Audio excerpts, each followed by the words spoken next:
Well, I'm back in my favorite chair, drinking some coffee in my Yankee mug, and wondering if we're going to find Gobi today. We left off yesterday with him being lost in the city. So let's see what happens today with finding Gobi.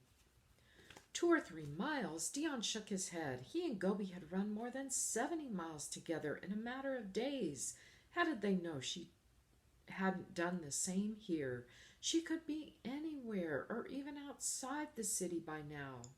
Then again, that had been out in the open desert.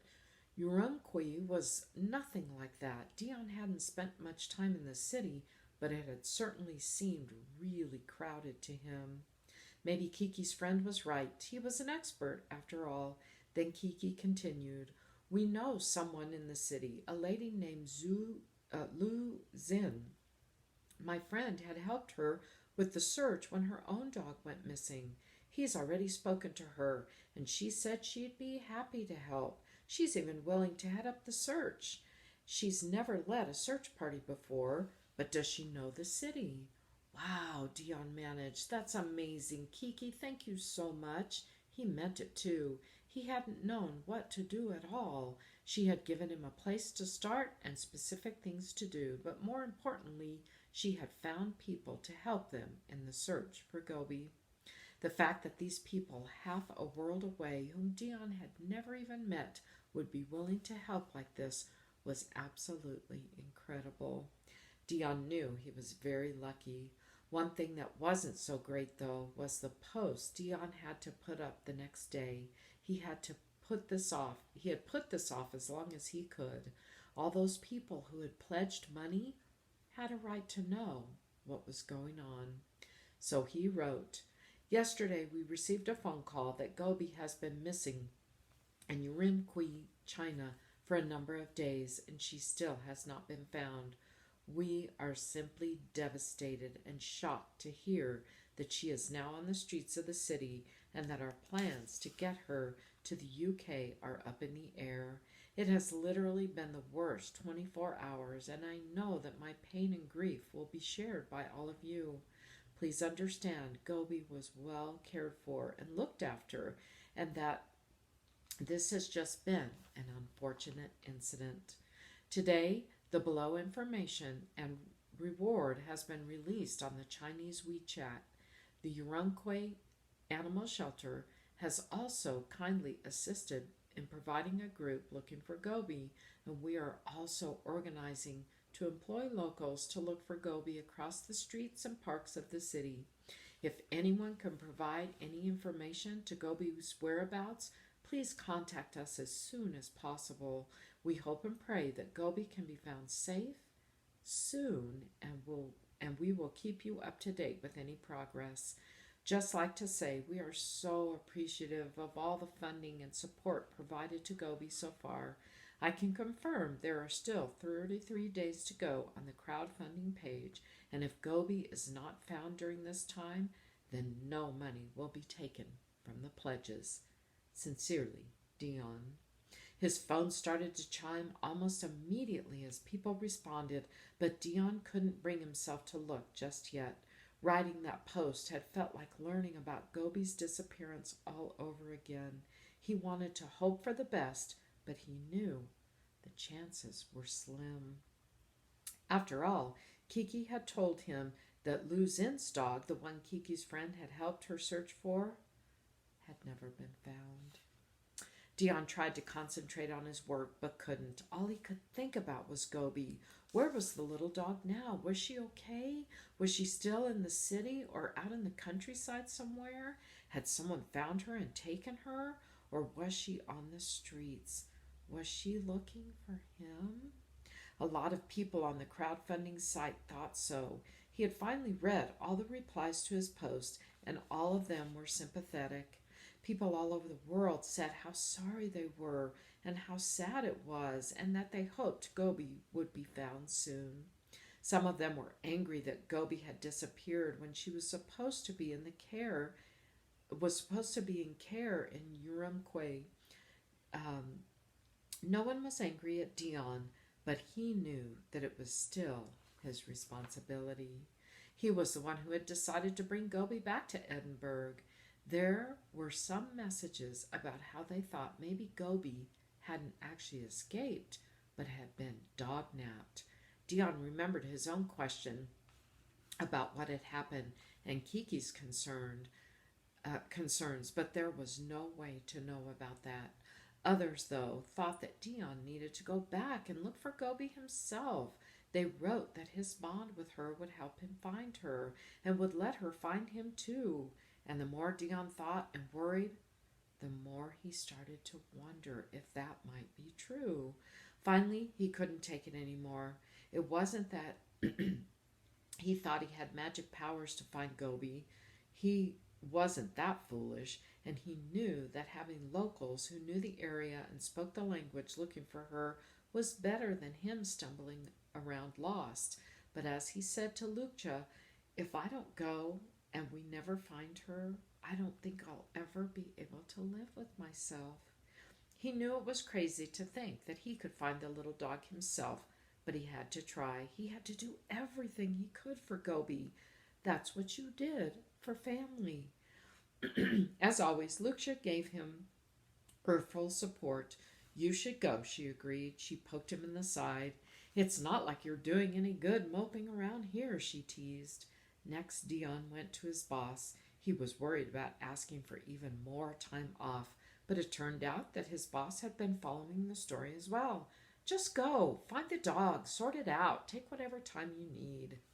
Dion couldn't believe how lucky he was to have people like Lucia and his boss supporting him.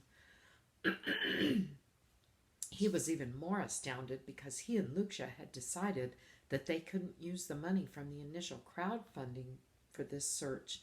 That wasn't why those people had donated. Instead, they set up a second site, Finding Gobi. Any donations would go toward Dion's trip back to China, but it would also help pay for the search party's printing, gas, and food. They had set the same goal as before, $6,200, and they hit it in only 2 days. It was clear that people still wanted to help, and they agreed that Dion should go in person. It made him feel a lot better about the trip. His wife was behind him, his boss had given him time off, and people had donated money to cover his expenses. All Dion was contributing was his time, his effort, and his love. He hoped it would be enough. Luzin met him at the airport. She was a sweet older lady, but she spoke no English at all. Fortunately, she brought someone else with her. Lil was a local girl who had been studying English at the university in Shanghai. She had heard about Gobi and had immediately signed up to help. Dion was relieved to have Lil there to translate. That would make communicating so much easier. But being back in the city still made him uncomfortable.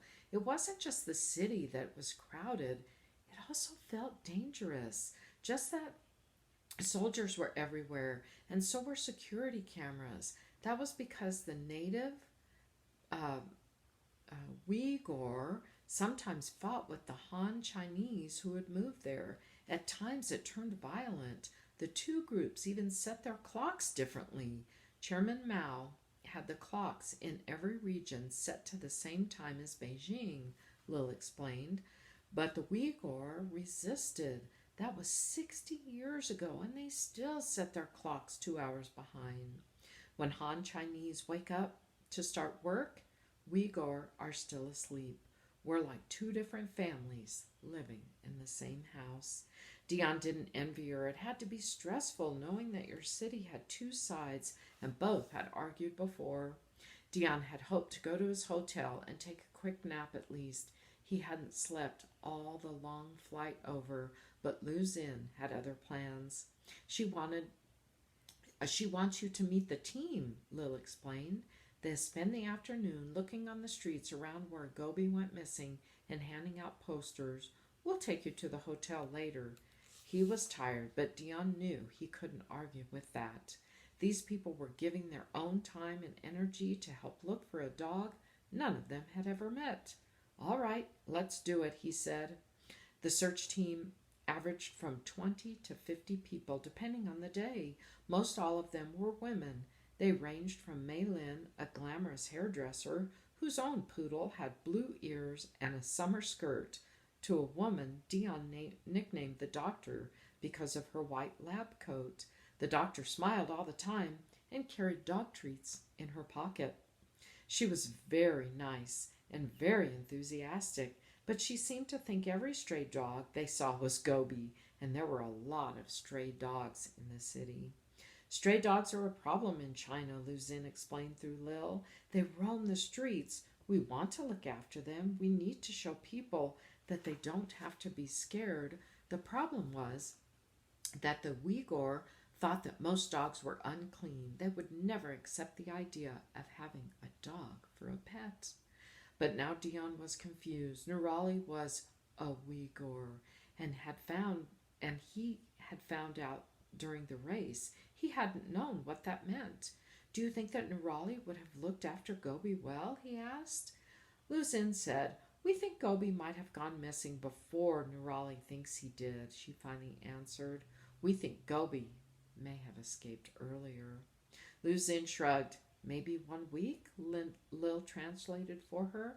Maybe 10 days. Dion wanted to cry. 10 days. Gobi could be anywhere by now.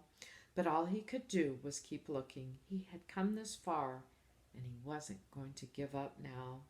They spent the rest of the day wandering the streets. A few times, people called the number on the poster saying they might have seen Gobi, but each time it wasn't her. One time the dog was even the right type, a small tan-colored terrier with black eyes and a bushy tail, but the legs were too long and the tail was too short. More importantly, the dog didn't have any of Gobi's spirit. It kept sniffing at people's legs. Gobi would have been looking into their eyes. By the time Dion got to his hotel room that night, he was exhausted. He was also depressed. The members of the search team were all wonderful people. It was so incredible that they were willing to give up their time to help him search. But they didn't know Gobi at all. They had only ever seen a few pictures of her. How could he expect them to find her, especially in a city filled with stray dogs? And why had he thought that his being here would make a difference? Was there any hope at all, or had this entire trip simply been a giant waste of time? Well, I certainly hope that it's not a waste of time. I certainly hope that we find Gobi.